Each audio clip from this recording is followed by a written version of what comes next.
Okay, 6 p.m.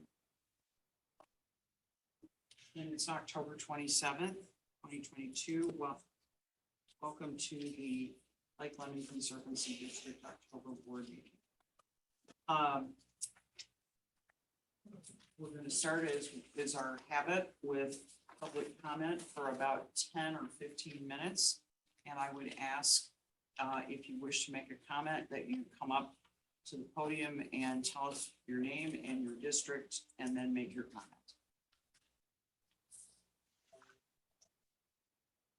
Okay. All right, we will move forward. Approval of the September 22nd board meeting minutes. I move we approve the minutes as written. Do I have a second? I'll second. It's been moved and seconded that we approve the minutes. Since we're zooming, we'll do this verbal vote on the minutes. Michael Klitzing, I'll abstain. that's correct. Debbie, Aye. Les, Aye. Lyman, I, Steve, Aye. Mike, Abstain. and Malcolm. Motion carried. All right. Steve, you're Okay. up. For the past, maybe almost a year, go back, I don't know how long it's been, but since we had that Indianapolis meeting at Meridian Hills, we've sort of formed, or an official, I guess, capital campaign committee is what it's called. It's a subcommittee that we've met a few times and tried to come up with some thoughts about how we could cover part of, or maybe all, a lot, depending on what kind of donations we got, to solicit people to donate so that we could reduce the tax impact of the maintenance, mostly the hydraulic dredging of the lake. And so after several meetings, we decided we would try to engage a consultant to evaluate the LLCD issues, maybe do a feasibility studies to project just how much money we would expect to get from donations, and with the goal to get established an endowment fund to help cover some of the expected costs. And Christy Howard Schultz, can you hear me? Okay. Was recommended by Megan Neese. She's the development director of the Community Foundation for Bloomington and Monroe County, and was highly recommended. She has a very impressive resume. She's certainly familiar with Lake Lemon and the present issues. We've kind of explained to her what's going on and our needs. And she's familiar with the issue with the dredging. And so I asked her if she would share some of her thoughts with the board, because you have not met her. We've not actually met except virtually. Mm-hmm. And so she's agreed to share her thoughts a little bit with the board this evening. I want to emphasize we've not established a formal relationship with Christy at this point, but we wanted to have the opportunity for the board to meet her and ask questions as appropriate. Well, any questions appropriate. So Christy, welcome to the board, and I know you have a presentation, so go ahead. All right, thank you all. I'm going to attempt to share my screen here in the hopes that there will be no technical difficulties, but all right, can everyone see my screen? Cool. All right. Thank you. Well, thank you for having me here tonight. I'm hopefully going to be brief and provide just enough information that you might have more questions, recognizing that boards are complicated living organisms, and not everyone is included in every conversation. So that's sort of like the idea behind what information I'm presenting tonight. So as Stephen shared, we've met a few times. I've met with Mary Jane as well, and they've kind of gotten me up to speed. My family and I have been living in Indianapolis for the last decade or so, but we recently moved back to Bloomington this summer, and our in-laws have a cabin in Brown County, and so we do spend a lot of time at the lake. So this was exciting to talk about this. So he just kind of wanted me to talk a little bit about what feasibility studies involve, as that's one of your options. And so just a little bit more about me professionally. I work locally for the IU School of Philanthropy. I'm a contributor at a few other publications, and then have spent my life in nonprofit management and fundraising, working for all sorts of organizations, including the Boy Scouts and private schools, public schools, things like that. So a feasibility study is simply a way of testing your plans and your goals for an upcoming campaign that you would like to do. And the way that we do that is by asking the advice and opinions of not only our largest donors, so that's where Megan comes in. I know that the community foundations, both of them host funds for you all, but also for our extended audience of stakeholders. So that could include, business owners, other neighbors, people like my in-laws that live nearby but attend the lake regularly. So anybody that has a stake in sort of what the outcome could be. And then what we try to do is to take their collective advice to determine whether or not our case for support and our financial goals would be practical, feasible. And there will be time for questions at the end. So what do we measure? So we look at both the capacity and the engagement of the people that we're talking to in order to determine what the probability would be that they would be interested in giving, in making a contribution. And so these are just really brief, small examples of what we look at when we talk about capacity. So we may look at tax records or wealth screens, things like that. For engagement, we would look at things like who attends these meetings, who has completed our surveys, and other things that indicate people's engagement around the lake, their investment. And then we look most closely to start at the intersection of those two things. And so most often where that intersection is if a person has a personal giving history. And then in addition to that, what their personal relationships are with, the freeholders, everyone on the lake. And so how do we measure that? So we measure that by building our case, which would include a fact sheet as fancy or as brief as you would like it to be. And then we talk with others about what would happen with philanthropic support and what happens without philanthropic support. And then we would test our case through a number of ways, formal and informal, but that would include surveys, focus groups, and then personal meetings, one-on-one, doing interviews. And then at the end, we would present our findings and recommendations. And so when I talk about making our case, we talk about what goes into the project. So that would be dollars, hours, things like that, the activities that would occur. So dredging, among other things, who would we reach through this activity, who benefits from it? And then the outcomes and the impact in the short term, the medium term, and the long term. And so an example that I always share here, because you kind of might say, well, we're going to do the dredging because it needs to be done, and that's the end.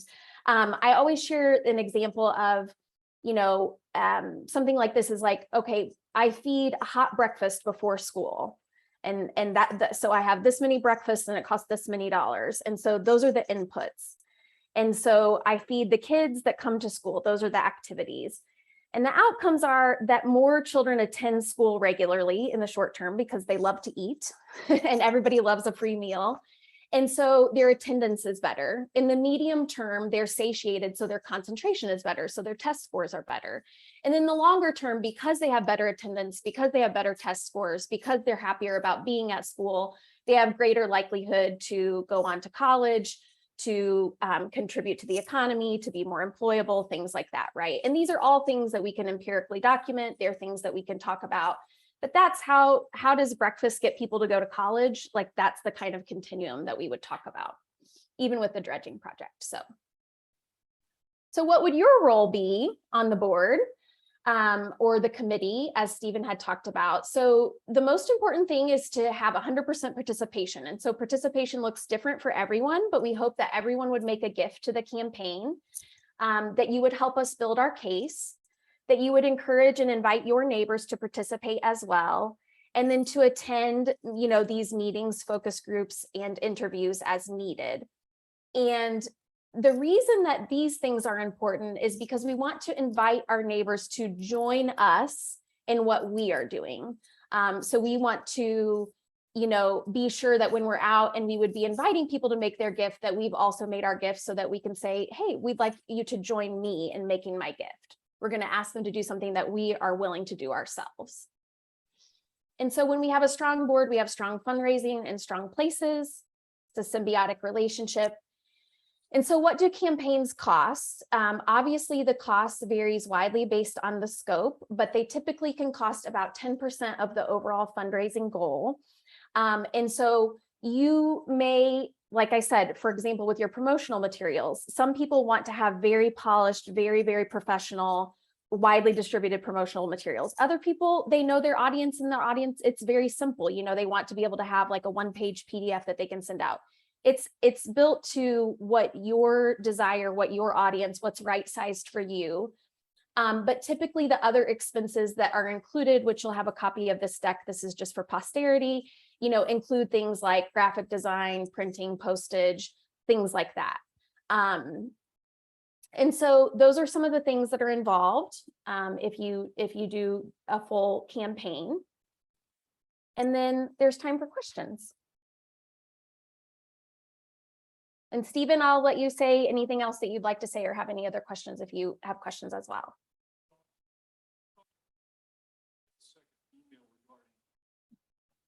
If someone's going to ask you about some kind of cost, dollar and cents, rather than the 10% of that amount of money that you raise or would like to raise. So maybe you could say a word about that.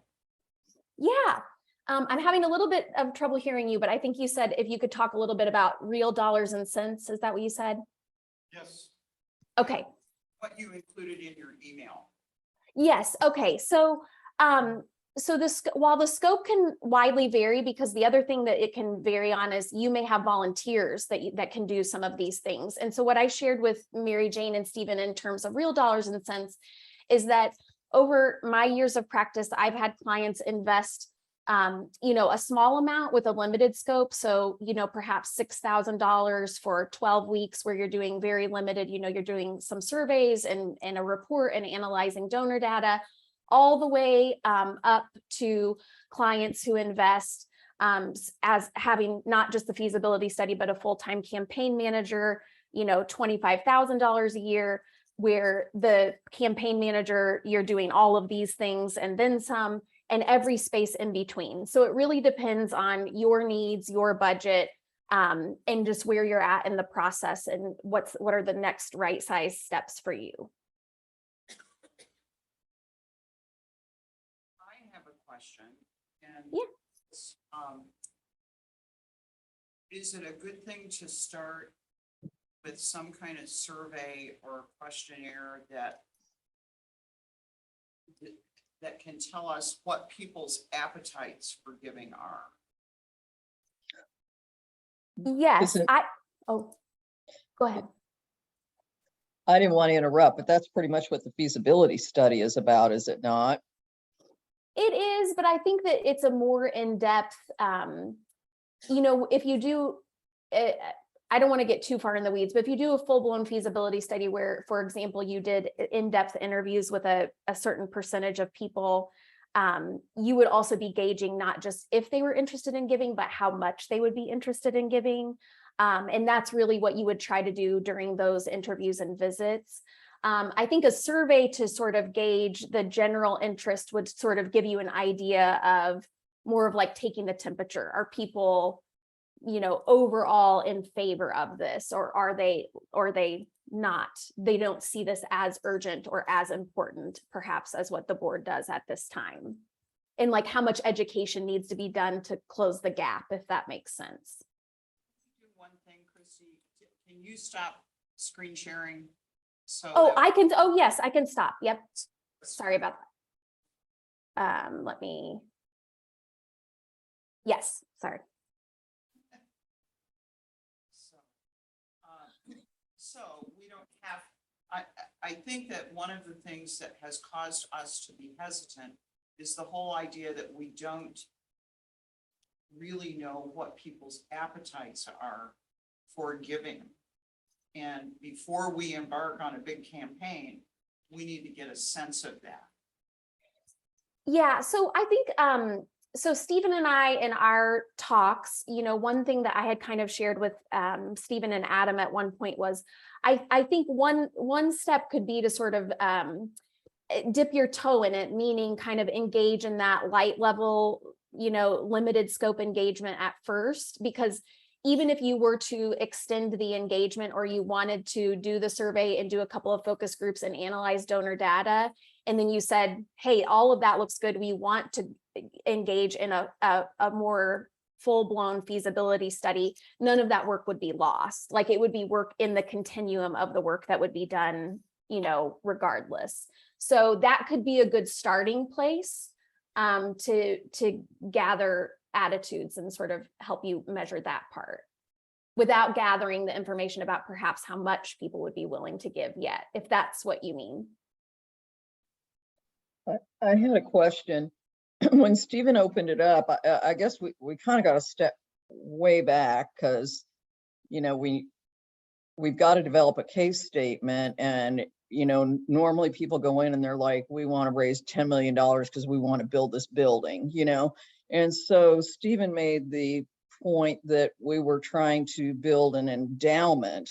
So it seems like we got to put some dollars and cents back into what's our, overall health of the lake going to cost us over time, and what are we going to need, so because a $10 million endowment, is, going to get you what, maybe 4% or something like that in spending. And is that, I guess it's like, we've got to start with that and the case statement. And I think this is where we got hung up a long time ago when we first started looking at this, was that this was before we issued bonds, like we knew we needed to do the dredging. So it's like, why ask if anybody can give the money, because we have to do it, so, but now we're looking at, I think as a board, I believe that we need to be a little bit more succinct about where we're headed with this, so that we can demonstrate to freeholders the sort of if we do and if we don't kind of thing, and the short term, midterm, long term. So I think we'd have to do that before you even did a survey. Yeah, I think that's that first step. And I know I took the slides down, but that's the first step is build the case, because you're right, because you really can't measure if people would be interested at all if you don't have the case, right? Like we're going to specialize in, it's going to help with this, like 3 bullet points, right? Like you're saying, definitely.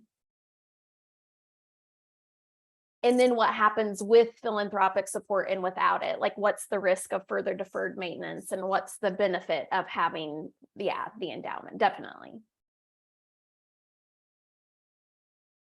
So how do we go about that? Because my short answer to why we ought to go down this road is, we know, number one, that we are not doing the last hydraulic dredging project we'll ever do. And we know that they are expensive, and we will continue to need, those expenses are not going to go down in the future unless I miss my guess. So, then we can either not do any more hydraulic dredging and just let the lake do its natural fill-in, or we can continue to do special benefits taxes and things like that. And it's just going to cost people more to live on the lake. Mm-hmm. Or we could do a capital campaign, try to build an endowment, and hopefully along the way, attract more than freeholders on the lake to give money to the conservancy, to the foundations. Mm-hmm. And I think that's where we've needed help before too, is developing the actual materials, getting the case statement that we've hypothesized and have drafts of before into a coherent document. And I think that could probably go along with the survey, is getting help, getting that statement in a way that is, readable, displays the information, and then tag that along with the survey to see if people are willing to go. Would a we're going to talk about the budget here, and we've made this special benefits assessment this year, and we may well have another one next year. And I guess I'm kind of wondering about, I mean, maybe it makes the case, maybe you say this is what we have to do now, but so we don't have to do that in the future, we would like to go in this direction. Or is this really the right time to hit everybody with a survey when they're getting their new tax bills? Yes. I'm throwing it out there to the board, you know. I think Stephen and I talked about that too, right? Because the last thing you want to do is disenfranchise everyone and just make them feel right that they just got their bill and then this. But if the work needs to be done, that's where, right, like making the case and the timing of everything, being careful would be important, definitely. I think someone's talking, but it's very hard to hear. I guess I have to look at the ceiling. Can you hear me? Now we can hear you. Yeah. This feels really odd. God.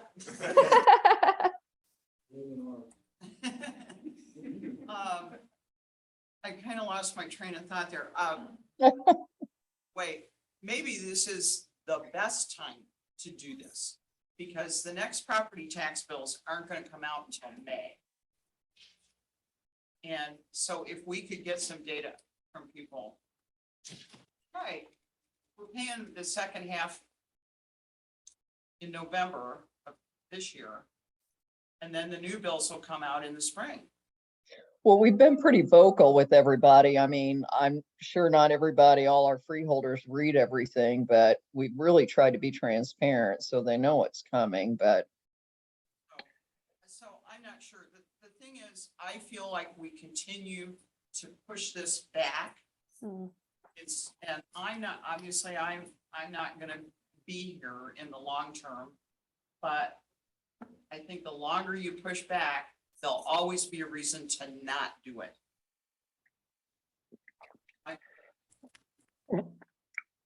I'm interested in seeing, I mean, Chrissy, you kind of talked a little bit about, we can look at this in different chunks. What I'm kind of interested in seeing is a proposal from you, if the board is in agreement, basically a phase proposal that allows us, if we only want to do phase one, we're not committed for doing phases 2, 3, or whatever, how many phases we are, so that we really understand financially what we're talking about to get this information, because it is something that we've been discussing almost since I've been on the board. And, board members have heard me say that I think that it's always a little bit harder. I think this is a harder case study when you're a unit of government that has a taxing authority, but that doesn't mean that it's impossible. And I mean, park systems, other units of government have foundations or other things that are raising money to support their functions. And that's really not different than what we're trying to accomplish here. So it's not impossible, but what I'm interested in is, we keep hearing from freeholders, we need to look at other means as far as bringing money to the table. Well, the reality is, I'm not seeing a lot of governmental grants that are specific that will work for us as an LLCD or as a conservancy district. There might be some private grant opportunities out there, but I don't know. But one of the things we've frequently talked about is there an opportunity to raise more money from our freeholders and those that have a love for the lake? And this is how we find out, is that a reality, or is it really not going to amount to anything of significance? And this is how we find out. So I am supportive of continuing that discussion to find out, and then we know, do we move forward, or is this not a viable option and we need to look at other things, or special benefits taxes is the way that we're going to sustain this lake? So it'd be ideal if we can find a combination of things, including this, that is the way, but this is how we find out. Yeah. My opinion. I think that's great. I mean, I keep using this phrase with Stephen when we chat. I've tried to be like an objective thought partner in this stage, because it's hard. It's hard to make these decisions, and you have limited time and limited resources, and there's a lot at stake. And I definitely think that a phased, I mean, he could tell you, Adam could that's one of the things that I propose. I think that that's something that makes a lot of sense. for where you're at and what you're trying to measure. I agree. I think Michael was on point, and I think that is the direction we should go, getting a proposal kind of a la carte, here's how you see it happening, and here's, roughly what the cost would be. The other thing that I kind of want to throw out there to the board is, yeah, we have the dredging, but we've also got this master plan for the park. I mean, it's hard. I work with nonprofits all my life. It's kind of hard to get money for operations like dredging, like it's a lot easier to raise money for, some other specific purpose. So we need to think about how we could meld that all into the big picture. Debbie, I think you're on point with that. And especially if we pick the items within the master plan that help contribute towards the revenue generation of the Conservancy District, how do we find things that are revenue sustaining that help us find new means to generate revenue? So I think you're completely on point there. And those are the things that you probably would have better chances to find grant funding for, to your point, because people are interested in making those specific kinds of capital improvements, you'd have better odds. I'd like to say something. Can you hear me? Yes, I can hear you. Okay, to your point, here's a summary of a freeholder survey that was done in 2015.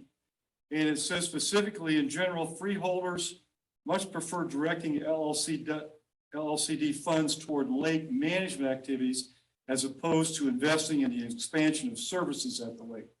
And so that kind of touches upon, you really, how much do we want to spend at Riddle Point versus how much do we want to spend just on the dredging? And that's a sticky one, but I think this says that the people would rather have the lake managed rather than spend the money on at Riddle Point. But first of all, very first of all, and I know all this discussion is appropriate, but I asked Christy to make this statement, and she did in one of her early slides. The board has to be 100% engaged.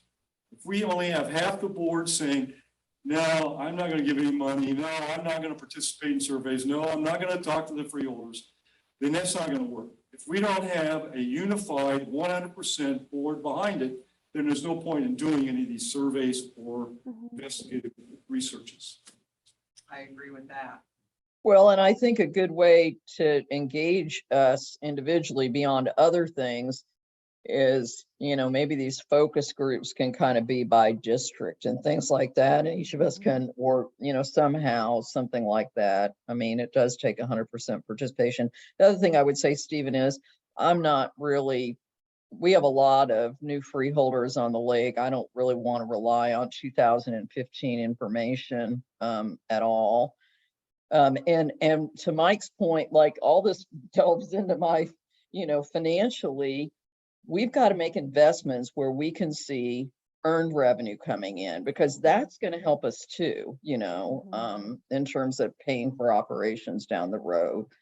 So if we've got a place that people want to have weddings and we can do this, I mean, we need to strategically look at that.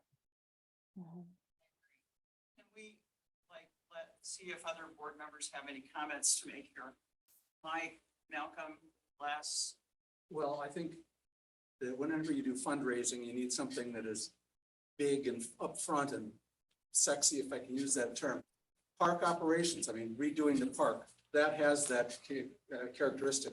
Dredging doesn't. So perhaps we should, somebody I think said, focus the tax money on the dredging part and then do this capital campaign toward expanding the park. Mike, do you have anything to say? What was the girl's name? White, something White we Yeah. met with? Angela Yes. White. Angela White, made it very clear. You can hear me, correct? Yeah, I know Angela. I just lit up because I was like, oh yeah. So we're in last place when it comes to fundraising. It's schools, churches, et cetera. We have a perfect opportunity on the lake with the Boys and Girls Club. I don't know why. Yes. Hook up with the Boys and Girls Club and explain to people that, we lose the lake, the Boys and Girls Club loses the lake.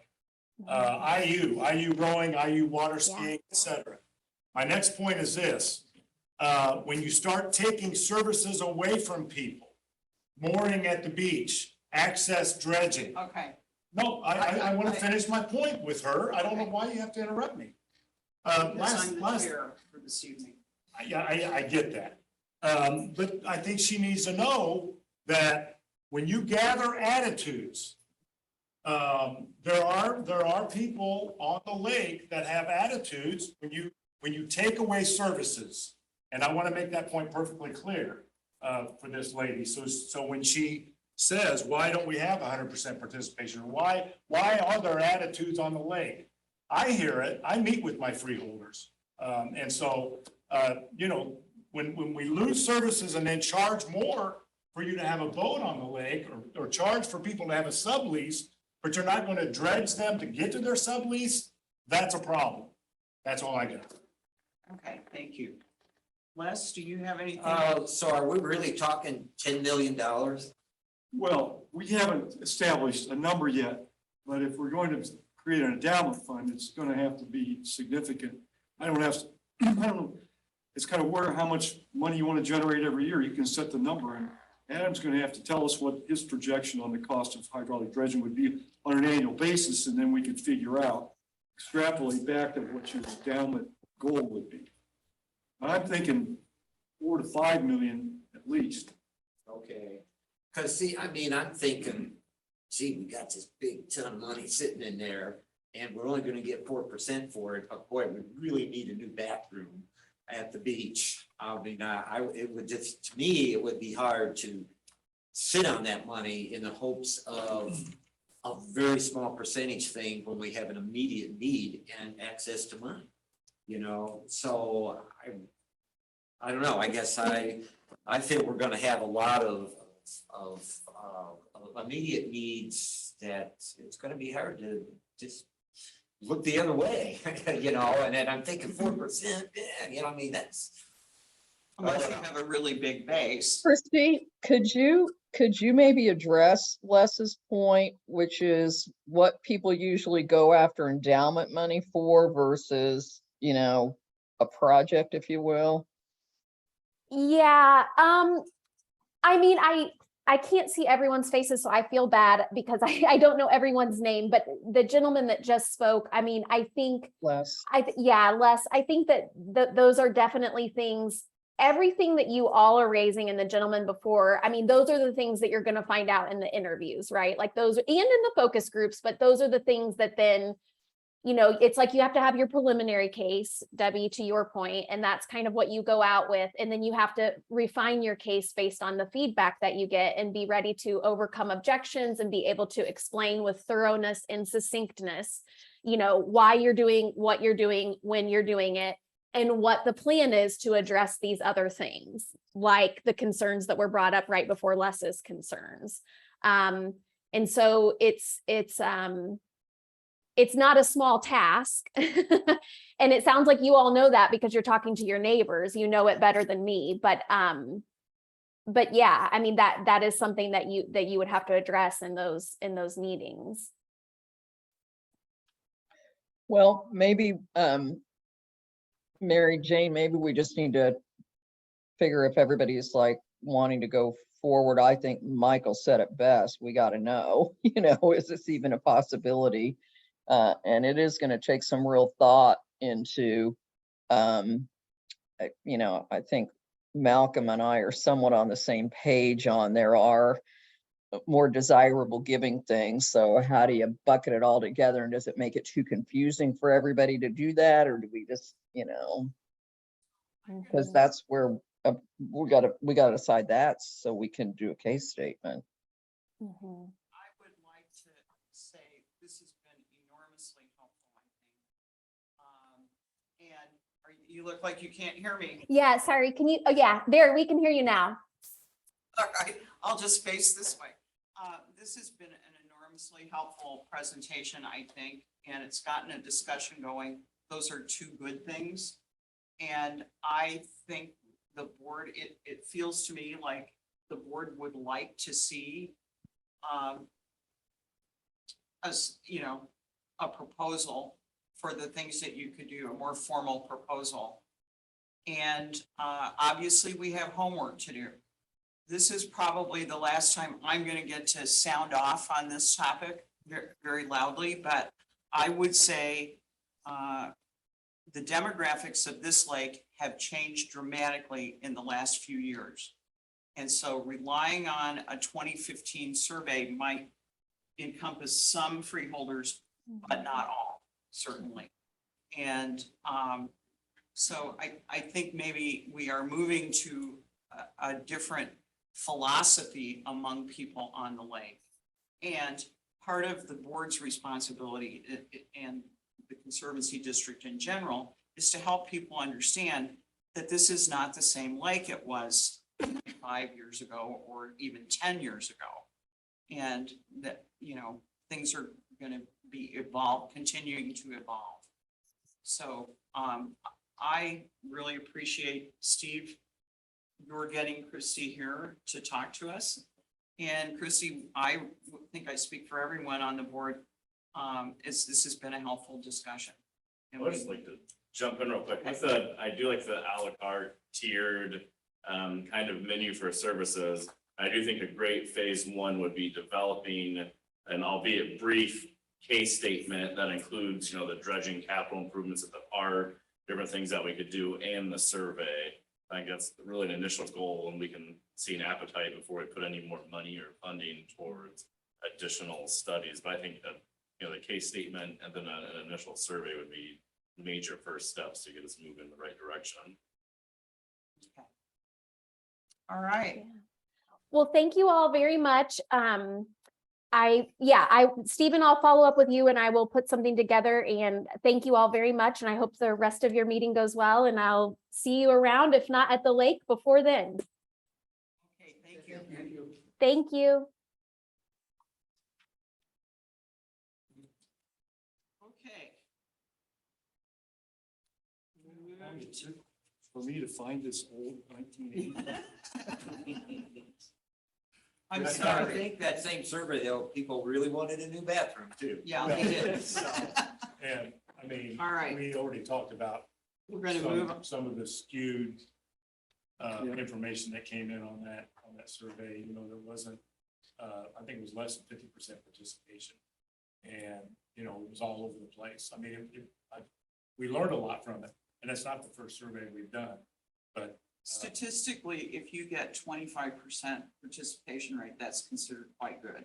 And that was done by the Epley Institute, wasn't it? Yeah. It was, yeah. That's, you know, So, they're supposed to know what they're doing. You know. it was all over Okay. the place. I mean, So- out of the 25%, and you had different groups wanting, you know, different things. Well, it Yeah. was, And that's that- true. that's- It was in, it was in The there. expense. So, right, it Okay. is. we're going to move on to item 5 on the agenda, the treasurer's report. Debbie? Mary Jane, I assume that the You're mic's in muted. the camera. That would be the logical place for it. No, it's in the ceiling. You think Since it so? was when I turned this way, they could hear me. Well, you also raised your voice a bit. So- All right, let's Debbie, take you on can mute, you- Debbie. Debbie, are you ready to do the treasurer's report? Sure. Be happy to. Hang on, I'm just like pinning between looking at you guys and looking at my documents here. Hang on just a quick second.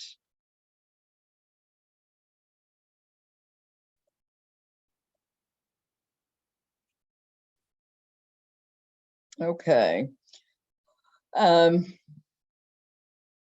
These are for the period September 1 to September 30, 2022.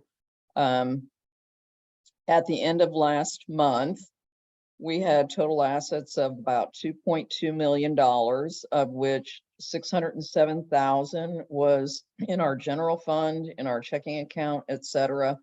And we had 441,000 left in our construction account. Our liabilities are just payroll tax withholdings, and those are only $4,000. Our bonds payable remain at $1.1 million. And overall, our net loss year to date is $235,000. So overall, total assets and our 2.2 million, liabilities and equity, the same amount. Debits and credits, don't you love it? For the month of September, we had $8,882 in income. Year to date, 551,000. I'm on page 3 of 15 of the PDF. Our overall expenses totaled 66,000 for the month.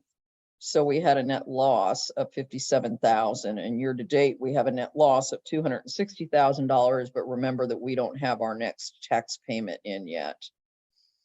If you look at these 9 months compared to the prior 9 months ending in 21, you'll see that as I've reported in several previous meetings,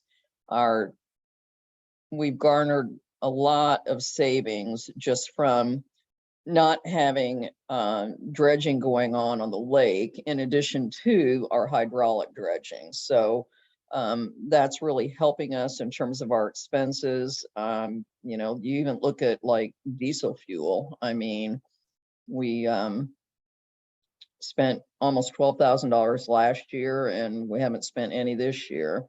Our consulting engineer expenses, that's kind of nice. Those are down considerably. Last year we spent 66,000 and this year only 5,000. Our biggest expenditure obviously is that account 6750 sediment mitigation, and we've spent $435,000 to date on that.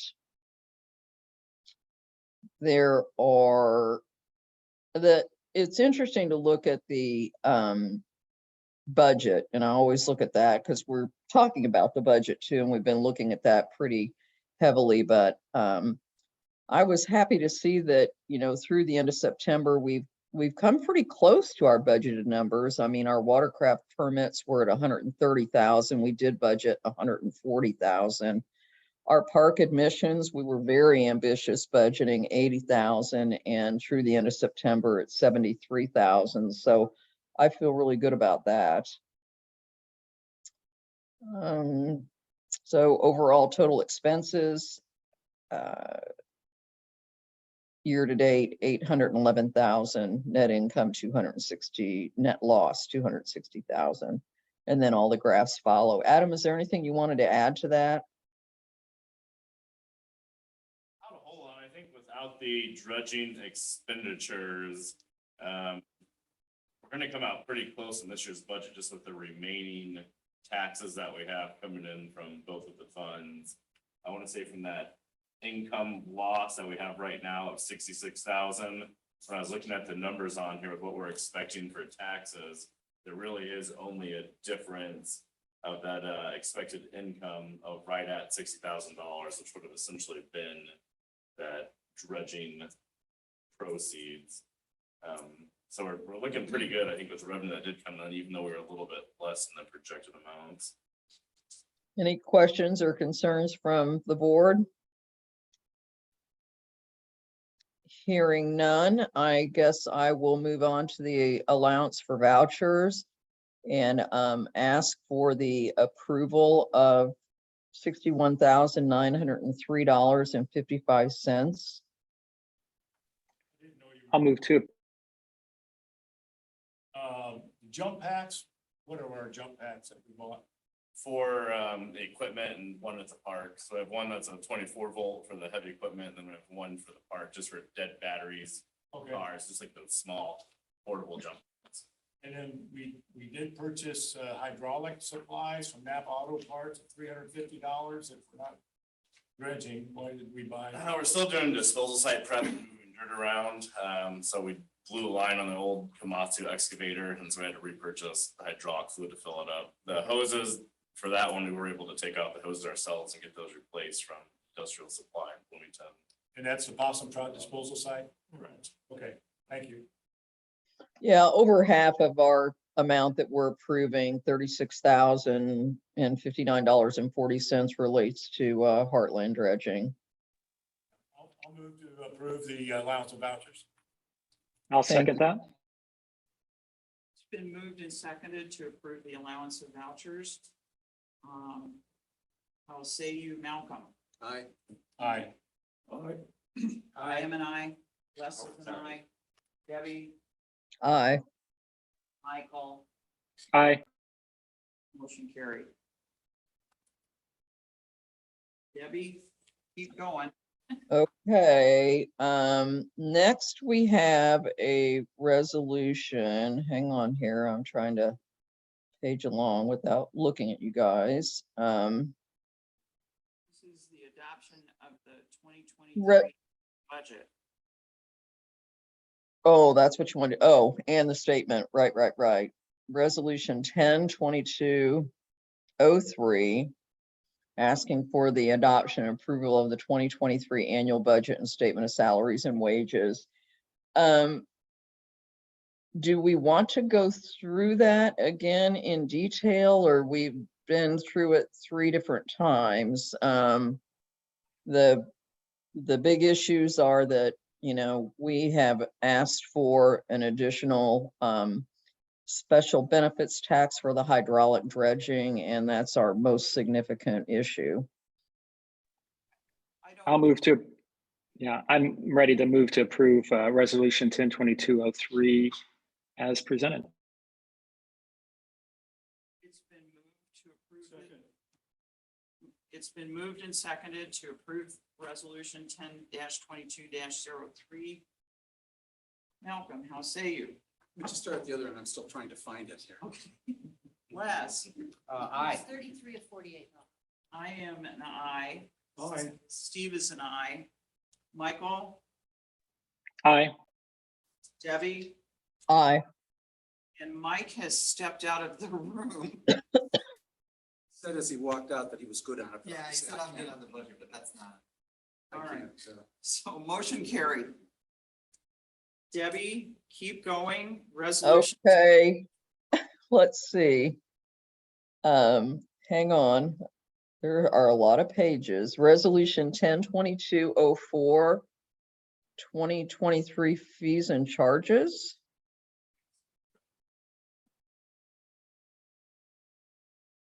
I can talk about this too. We went over this last meeting. We generally had an approximate 8% increase in fees. Kind of looking at what's going on in the economy now. We did go over the increases in voting fees. Again, those were all approximately 8% increases, round into the nearest dollars. So we can see that resident motorboats go up to 80 from 74 for over 10 horsepower. Non-residents going to 119 from 110 for over 10 horsepower.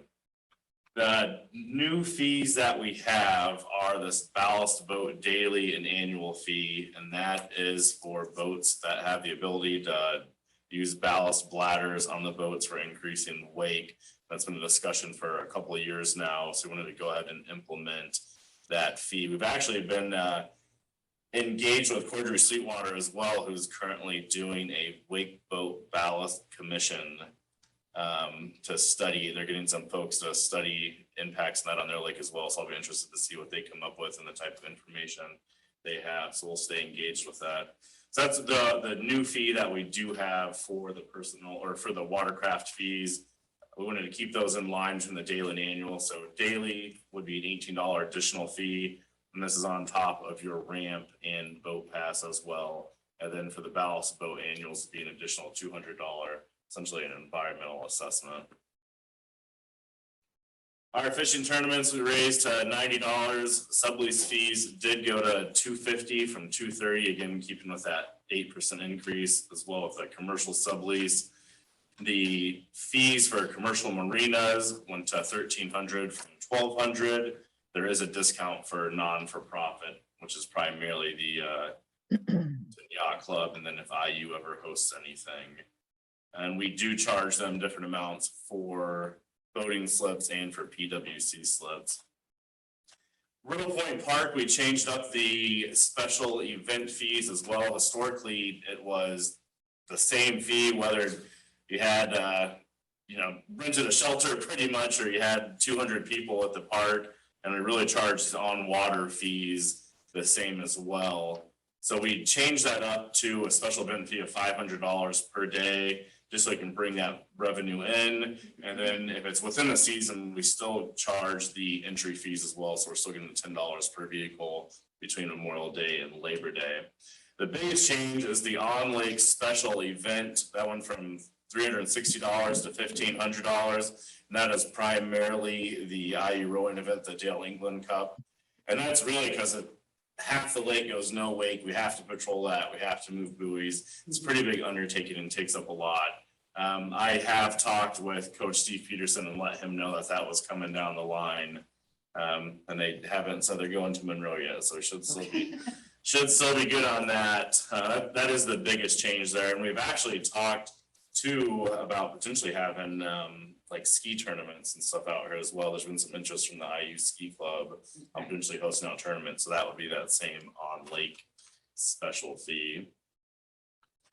Dredging, those are raised. Again, right now we're focusing on the hydraulic dredging, but we'd have $200 for large barge load and $1,500 for small.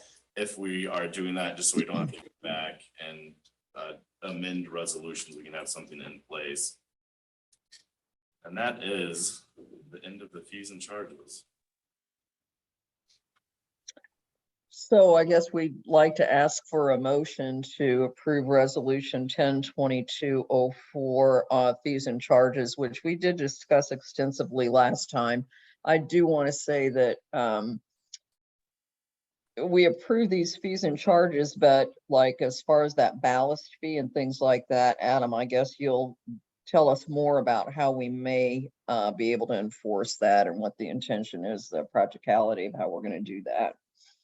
Yeah, so we're gonna have pretty extensive education depending on who we get into the gatehouse to give them, you know, essentially a checklist of signs to look for on a boat to see if it has the ballast. You know, if it says Wake Master 1000, you can assume there's a ballast on there. Thankfully, they do have the internet and computer there, so they can look up individual vessels. So there'll be a little bit of an education and ongoing. We're also going to be doing an individual sticker in addition, kind of like you'd have a trout stamp or a deer stamp on a hunting pass. So we'll be able to tell on boats. So if we do see boats out there that are utilizing ballast mechanisms, they do not have that additional fee. We'll be able to see based on the lack of a specialized sticker.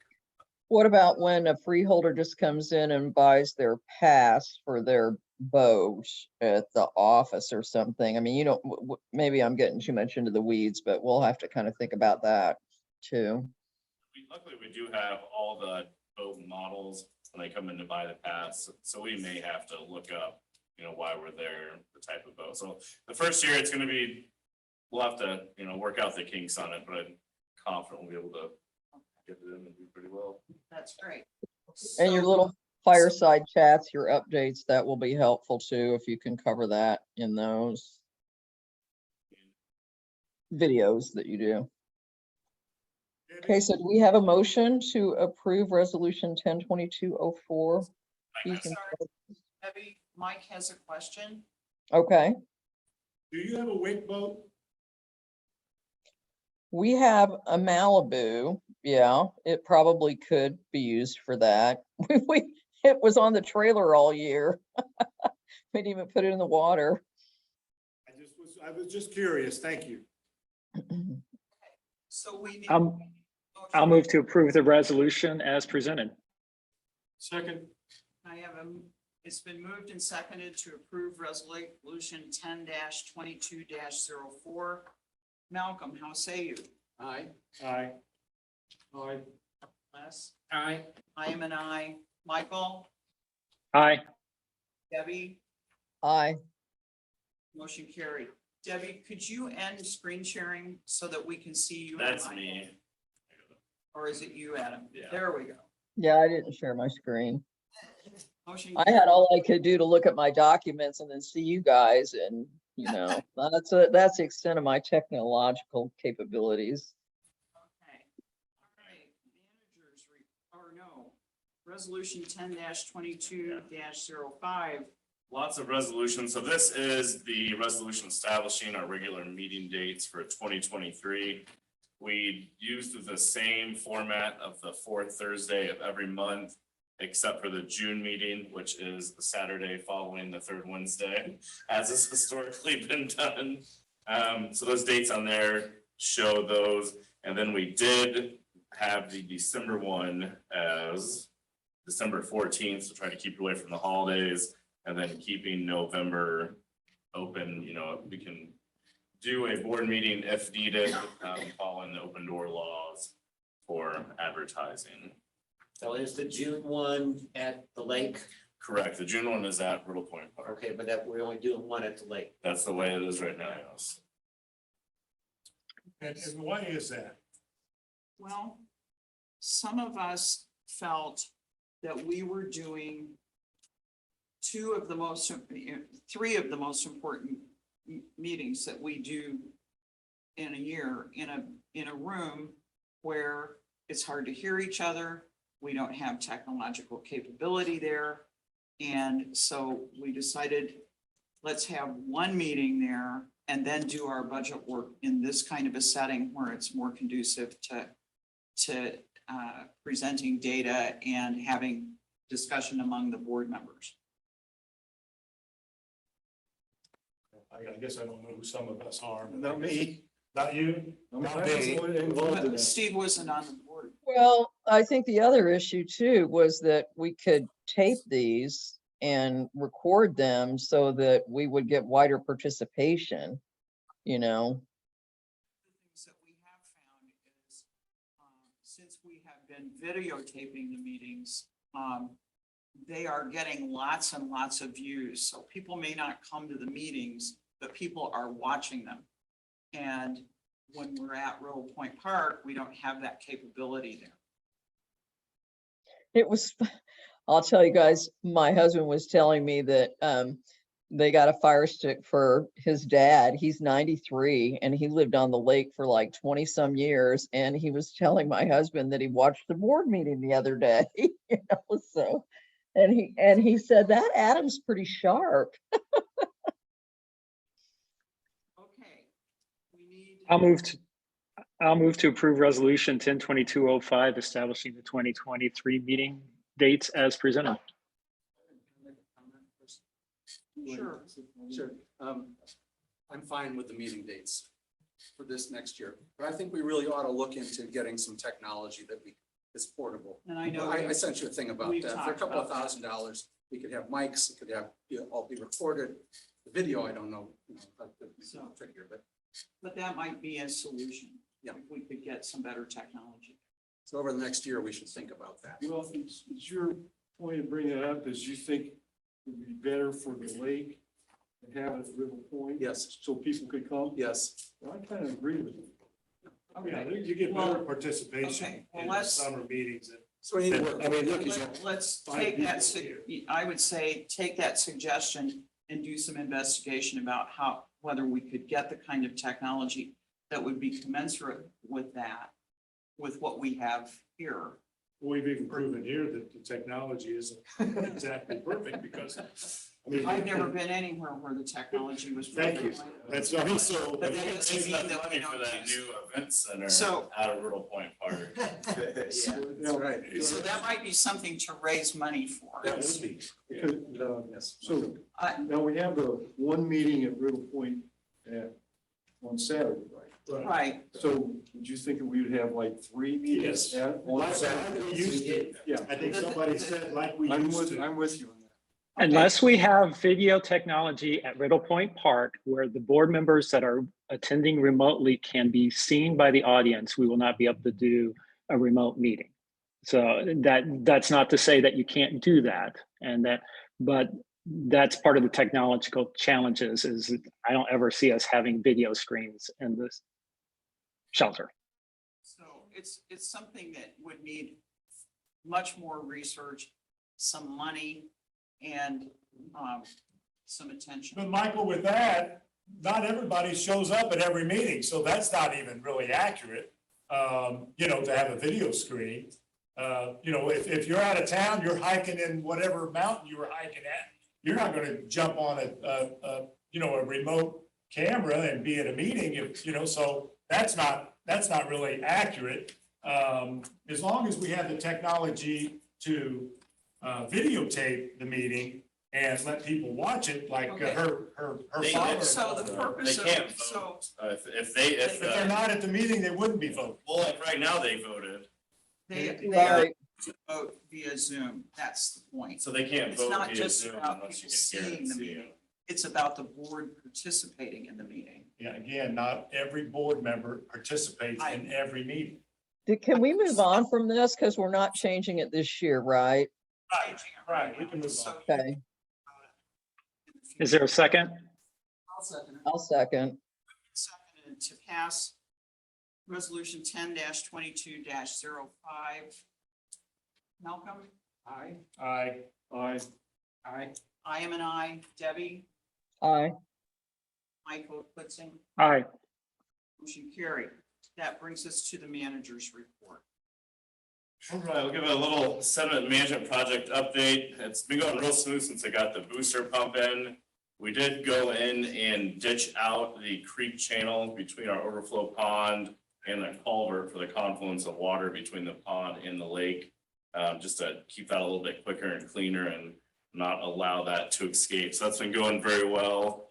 I do have some pictures. Oh, and actually, as of September 28th, we've had 44,000 yards removed. And then again, the way they do that is they map out the original bathymetric, and then there's sonar on the barge. So every month when they bill out, they give the data for that section. Our engineers can look at how much sediment was actually removed. You just said that was since when? Since as of September So 28th. that's everything up through September. Correct. To date. 44,000 have been removed. And then I do have some pictures. Let me pull these up real quick. So at the overflow pond.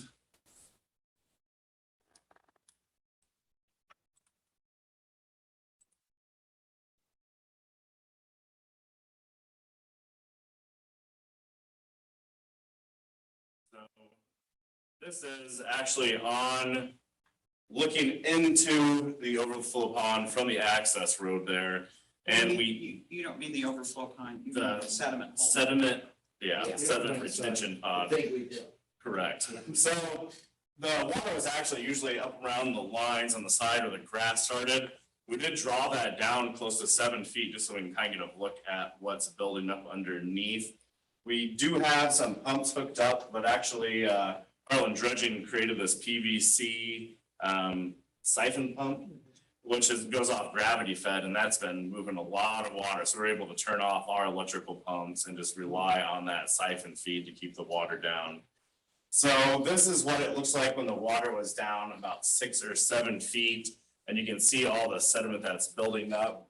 In this area over here, before that sediment was in there, I think it was close to 35 or 37 feet vertical to the base of that pond. So that's how much sediment has built up there now, and it slowly tapers out. So it's so cool to be able to see the actual sediment building up there.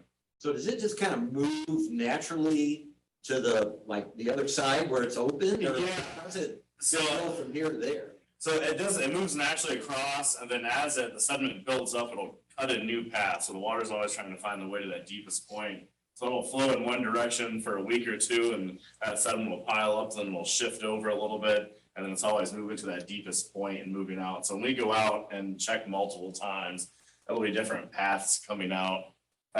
So this area right here, that's an approximate, that's an approximate 4-foot ledge that's above that current water line. But then there's 30 foot of sediment below that.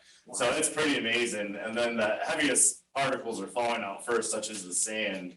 And it is some beautiful sand that's falling out over in that area.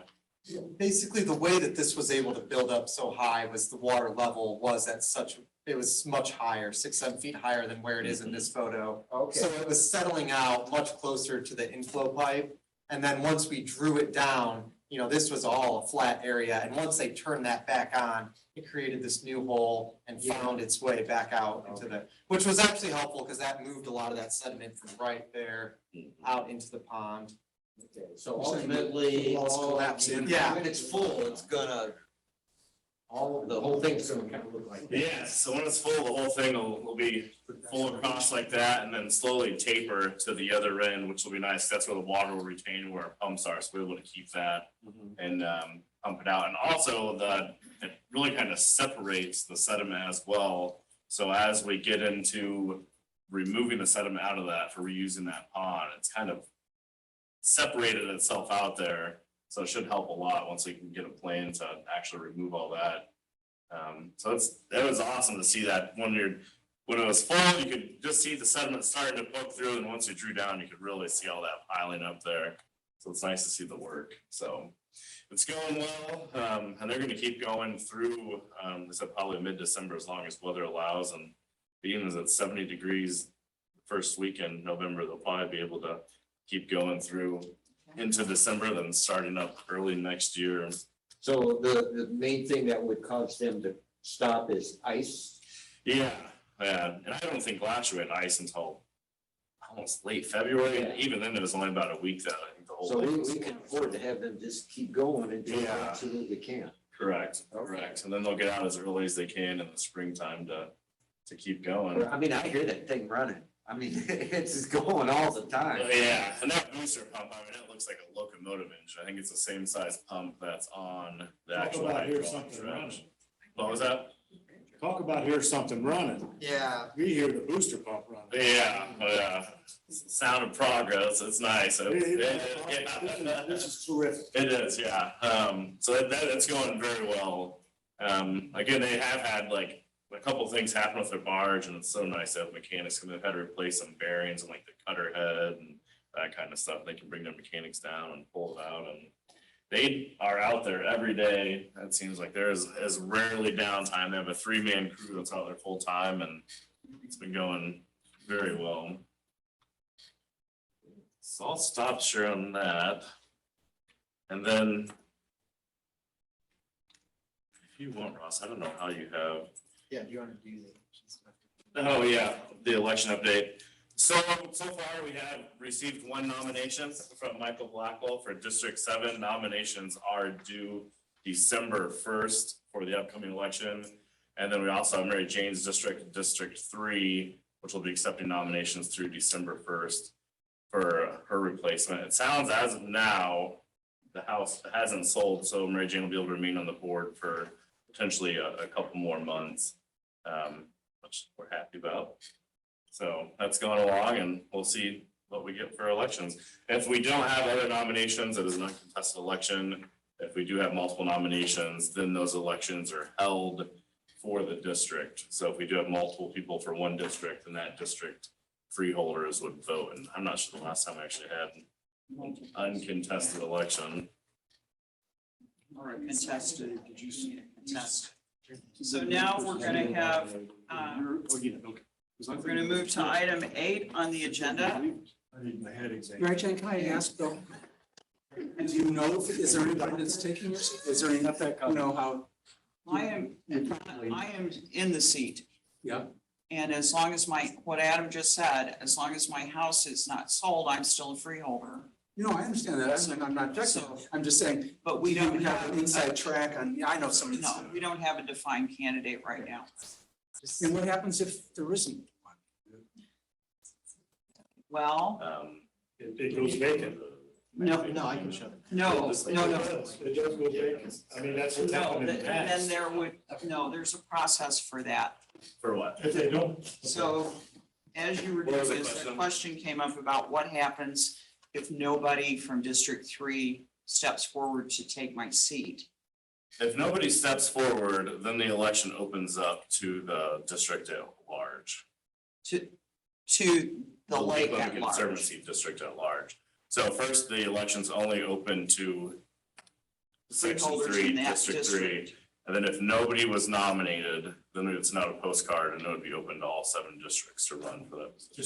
serve for District 3. Correct. So even if you weren't in that district, you would serve that district. Correct. Assuming we have no nominations, that would be the next. And next so- tier. Where's that written at? That is in the, either, I think it's the Indian Open Door or the Conservancy Act. I'd I have to go think back it's and in the look. Conservancy Act. Yeah. It happened prior to your term here. And I remember that the position was held, it was just vacant. But then they finally had somebody step up. And it was your district, Les. It was when Friesel gave up and then they had no one to run, and then Andy Hoffman stepped in and did it. But that position remained vacant for some time.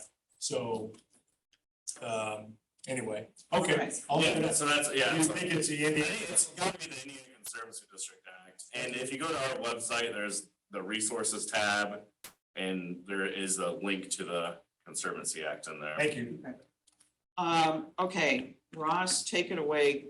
Yes. Sublease information Now, presentation. I will say, And I'm gonna ask that you do this fairly rapidly. that's okay, it'll be quick. Okay. How do I, Screen share. yeah, I'm more here. Let's do this first, okay. So we have been looking at the docks around the district. I had this on a PowerPoint, so it's a little easier to see, but this is what I have right now. So we went around and we looked at not only subleases, but just total docks on the lake. And this is basically what we found for districts 1 through 7. So total on the lake, it looks like we have about 450 docks. And of that, there's 160, and this is actually a little low, it's more like 170 something that are subleased, and about 295 that are riparian ownership docks. And so here you can see, like, by district, what district has the most docks overall, how many of those docks are subleased and non-subleased. And then, you know, I also have a little figure that here that's like the percentage of docks in each district that are under a sublease. So this is kind of telling, I think, a story, really. You can see that like 2, 5, and 6 definitely have the most subleases per district. I don't think that's necessarily news to anybody. But it's also, I think, a little bit difficult when you just say like, how many docks we have on the lake. What is a dock kind of comes into play. So there are some of the coves, and then especially like the whole District 7 channel area. It's really hard to distinguish, like, is this a dock? Is this a deck? Is it a seawall? So if we ever did want to move forward with anything that was like, you are getting a permit for your dock each year, anything like that, just enumerating what a dock would definitely have some difficulties in some of the areas of the lake. So I do want to make that clear just off the bat. And so the other thing that I did after we got a good count, I just went through and I created a map. Yeah.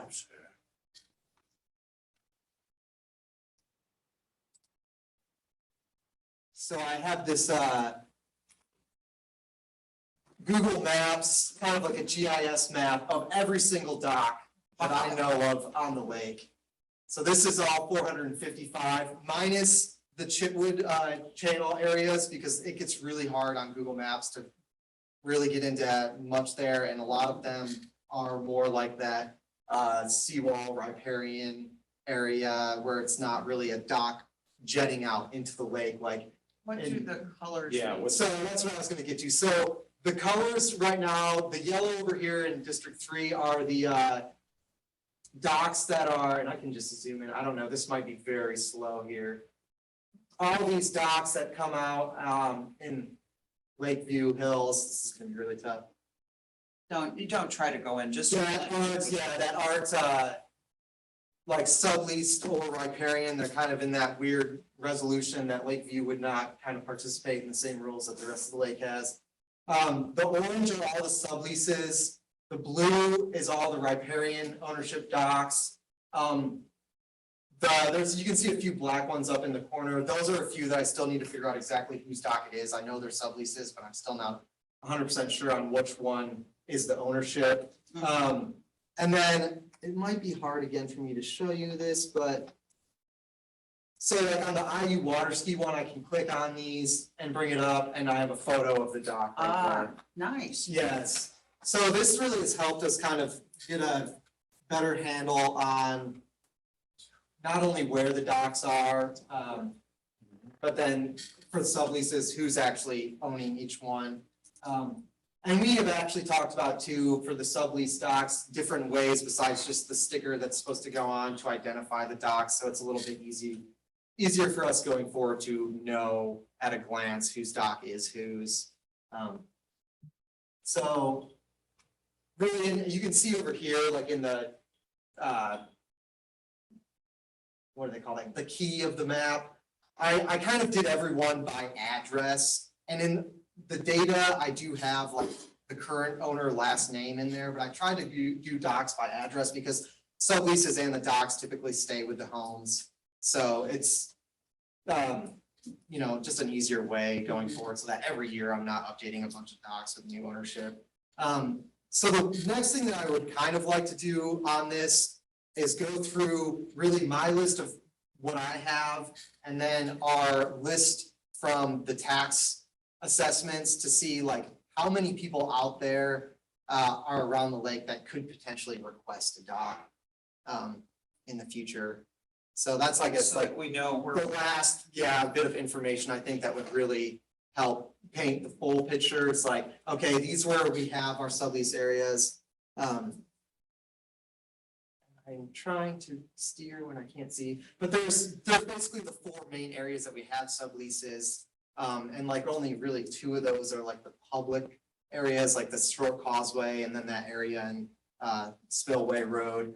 So it would give us an idea of like, okay, what kind of space do we have to make up here? But really, I mean, this all tells a good visual story, but the issue still remains like the only spots really for subleases right now are on Spillway Road and on the long or short causeway, and the safety issues still remain regarding those spots. Like there's no place to park on the short causeway at all. So, I mean, we could line up a bunch of docks there. I'm not sure the highway department is gonna be wild about that. There's no place to park over there. So that's kind of. Well, Ross, can you get rid of that IU water ski Yeah, I'm thing trying now to. so we can like, That doesn't look like a dock. I can't. Sideways, isn't it? Yeah, I couldn't figure out how to turn that photo even though.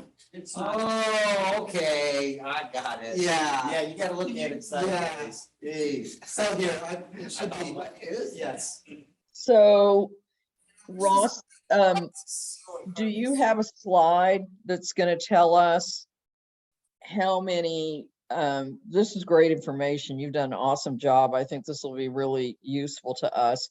Do we know like how many transplant docks there are? Something like how many subleases do we have or docks located where it's not in somebody's district? Because I think that's kind of where the whole thing came up with my district too.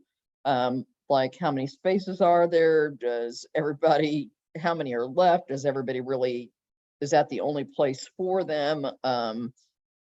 You know, so how many leases do we have where someone's in a different district and they're in an, you know, trying to sublease a dock someplace else? Yeah, so the next thing I need to do with this right now is export all this data that's in this map. Because I was not fully aware of exactly how all the nuances on Google Maps were when I made this. I know it's not a lot. I mean, I would say less than a dozen. But when I go through, I do have in the metadata on these, like what district the dock is in and what district the homeowner lives in or the subleasee. So I will be able to pull that out next month for you guys if you want. I think it was close to 7 and they were essentially all in your area, Debbie. Yeah, it's. On North Shore, that was the only area that you have direct access with parking to city property. That being said, there is not much more room there. So we had an onslaught of dock requests. They would start getting rejected because of parking and that type of thing. So really just what is classified on our mapping as the alternate site, that first dirt road off of Spillway Road, where those docks are, that is where the transplant docks are. And that is very limited as well. And it's hard to say, you could put a couple more in there. It's hard to say, here's exactly how much more can go, because it is gonna be based on how easy to access is that area, how parking is at that area, how depths are at that area, how the shoreline is, and what type of docking you could have. So I don't think there's many more, and I do think if we start having some of these undeveloped lots being sold off to new homeowners, we are gonna hit a point very quickly where there will not be any subleases left. So there will be a premium, that they will be. So are those identified as a separate color, like the purple or the black, or you're saying they're all along the side, but it seemed like the freeholders in my area were concerned because, you know, they're mowing and they're taking care of places, and it seemed to me, in my view, I thought that there probably were some docks like right at the end right there, you know what I mean? Not along like the Roger Edwards area that you're kind of talking about that's kind of roughed out. Yeah, there's nothing along that golf cart path that goes down to the dam from the Sawmins all the way to the dam. There's no docks from outside areas. And that's Okay. because there's no parking available for the. So what is the purple? Oh, the purple there's a few people that have, and there's not only just up here, but there's some over here too. So in our dock rules, you can get, if you're a riparian owner, 1 dock per 50 foot of shoreline. Some people do have multiple docks. So I put that in here. So if you have multiple docks, I just chose one as your main dock and another one I have as your additional dock. And some of these, like up by Spillway, and this is where it gets into like some nitty gritty. It's like, is this a dock or is this like a little platform for you to jump off to swim? I mean, what do you want to call a dock? Do you have to reach a minimum threshold, you know, of distance into the water before we call it a dock? I think you want to call it a dock if you can put a boat there, you know. But I mean, how does it work with City of Bloomington and the leases? How do they define it? If you just got a swim platform, I doubt you're paying it. Sublease docks are like a true dock, but there are people around the lake that have a dock-like structure that is probably too small to have a boat at, but it's still a walkway out over the water. Yeah, we just wanted to map that so we can look at every structure that's coming off. Can you Yeah. share this to us? Can you share this to the board? I'm a little hesitant. I have a lot of personal information in here I guess it's all public information, but Yeah, after you clean it up. yeah.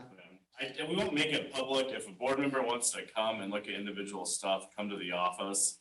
But we're not gonna leave it public. Yeah, I don't wanna make Google, this a people can make totally changes. public. Yeah, I agree with that. So So more to come. people, did you discover that should have been paying and weren't? Not a whole lot. Jess has been working on that this whole year. Yeah. So a lot of that's been caught up already. I Okay. mean, she's gone through and looked at a lot of the ownership and property lines. So I haven't found really any that she hadn't already discovered. Cause she already pretty much went through that pretty. So people are cooperating. Yeah, there have been some that have come up since we've done this. But not a lot. No, like and it's two. a double-edged sword too, because there's definitely some properties that have historically been paying a sublease, where if you look at modern mapping, they could essentially fight that if they wanted to pay for a survey. And I'll use Klitzing as an example where on the GIS, it appears that there's a space of city property between his property and the mapping, but on the actual surveys that were taken, it extends to the water's edge. But we let people, if they want to try to fight that, we'll let them do the surveys and that kind of thing. We're not gonna notify anybody on that. But what I would like to do is, we really haven't had a whole lot of extra requests for sublease docks. there was one dock that was put in District 2 in that alternate site area. When I was walking around looking at areas that we could place one, that's kind of where all this came up when the moratorium came on. Essentially, I feel like most of the moratorium, what it has accomplished is when I try to enforce docking guidelines, when I try to enforce building of docks, how many boats you can have, how long they can be, it's really just empowered freeholders and subleasees to tell me that I have no authority over docking, that it has to go to the board and kind of usurp that. So it's really taken that away. And nobody really knows the nuances of potential locations, parking, and safety hazards more than staff. So I would like to talk about potentially removing that moratorium for docks moving forward. We do have our resolutions, we do have our policies in place. There really has not been any issue in the past. And I really do not like the attitude of certain freeholders saying we don't want other freeholders of the district on property that we don't own, which is explicitly set out in our contract with the City of Bloomington Utilities as open for sublease, open to public access. Can I make a suggestion? I tend to agree that this should be placed back in the hands of management. But what I think ought to happen is when someone requests a new sublease, if we are actually going to do that, then you need to talk to the district rep and let them know before it happens. And that would absolutely be fine to work in unison. To say, all right, here's what we're potentially looking at and get input from the board. I agree with that. Right, because I think the one answer that we never came up with was a number, how many are available, and so when you say, Adam, I can't put many more in, well, what are the guidelines? Are there 2 spots left? Are there whatever? Because I would like to be able to tell my district, that these are the only spots available, and, I mean, because they've had a lot of problems. Well, the other thing we could do is like physically go out and measure that space and say, for our City of Bloomington guidelines, you get 20 linear feet. How many can we get in there? And then make the folks that have them move them. But I don't know that that's really You need 20 linear feet, isn't that what it is? I don't think that's in there. That's No. approximate. of what, 20 feet between docks, or what are you talking about? We're just like how you can space docks, like Right, and I think yeah. that's correct. Yeah. I think they do have to be 20, I remember this from Bob Madden, 20 or even 24 feet apart. I don't remember. is the minimum amount. My boat lift is over 10 feet. So that's why you run into issues What I- too, is boats are a lot bigger than they historically were. So in areas where you have them packed in there, like West Eidolon and the Short Causeway. But I think Can it's, I think it's fair that we would identify where are there spaces. Maybe you can't say exactly how many docks. Michael? Yeah, I've got about 5 more minutes and then I'm gonna have to take off. But I think that maybe a formal proposal on an identification of where there are potential spots that we can put it. So it's finalized, we know exactly where they can go. And then it's brought back to the board for a final action. All right. If Michael's gonna leave, I don't want him to miss the next item on the agenda.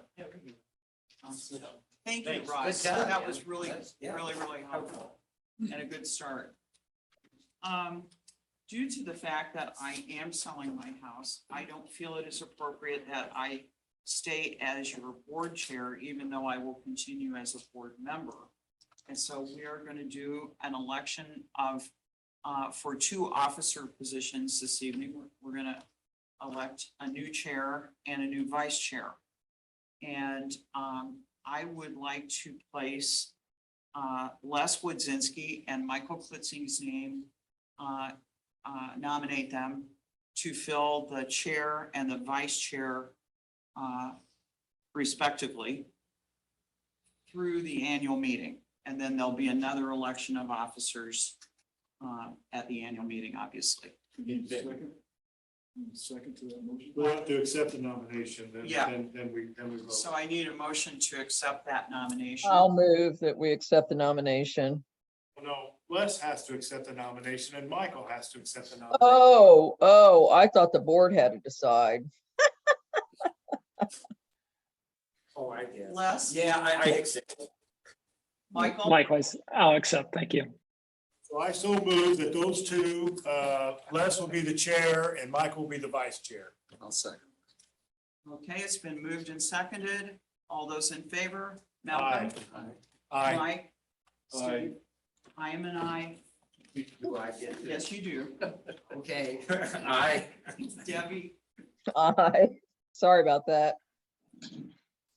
congratulations to you both. Thank you. Hey, Les, you get to do your first thing now, because Oh. I'm no longer the chair. That's quick. That's to, Okay, well, end the meeting. well, we have new business. Is anybody proposing No, any we new are not, business? no, just, we're past our time. Okay. Order, she's, let's just. I think She's still acting in charge. I'll move to adjourn. Next meeting is December 15th here at 6:00. The meeting is adjourned. No, you have to have a motion. Oh, I move we adjourn. Second. Go ahead and ask me. okay. Aye. Aye. Aye. Aye. Aye. Aye. Yeah. All right. Right, Motion motion carries, meeting is adjourned. Happy Thank you, everyone. Thank you for stepping up. You will be coming to the next meeting. I would, We have a. yeah, in some fashion.